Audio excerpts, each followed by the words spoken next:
Breaking news, কুয়েতে আলী আল Salem এয়ারবেসে radar লক্ষ্য করে হামলা, ভিডিও ধারণ করলেন মার্কিন সেনা। কুয়েতে অবস্থিত আলী আল সালেম এয়ারবেসে একটি রাডার স্থাপনাকে লক্ষ্য করে হামলার ঘটনা ঘটেছে।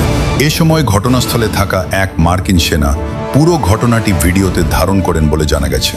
প্রকাশিত ফুটেজে দেখা যায় ঘাঁটির ভেতরে থাকা রাডার সিস্টেম লক্ষ্য করে আঘাত হানার মুহূর্তটি ক্যামেরায় ধারণ করা হয়। হামলার পরপরই সেখানে বিস্ফোরণ ও ধোঁয়া দেখা যায়। ঘটনাটি সামাজিক যোগাযোগ মাধ্যমে ছড়িয়ে পড়ার পর ব্যাপক আলোচনার সৃষ্টি হয়েছে।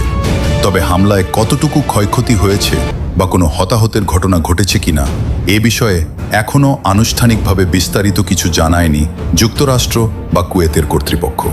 মধ্যপ্রাচ্যে চলমান উত্তেজনার প্রেক্ষাপটে এই ঘটনা নতুন করে নিরাপত্তা পরিস্থিতি নিয়ে উদ্বেগ তৈরি করেছে বলে বিশ্লেষকরা মনে করছেন। বিশ্বের সর্বশেষ ও নির্ভরযোগ্য খবর পেতে এখনই স্টার টেলিস্কোপ নিউজ পেজটি ফলো করুন।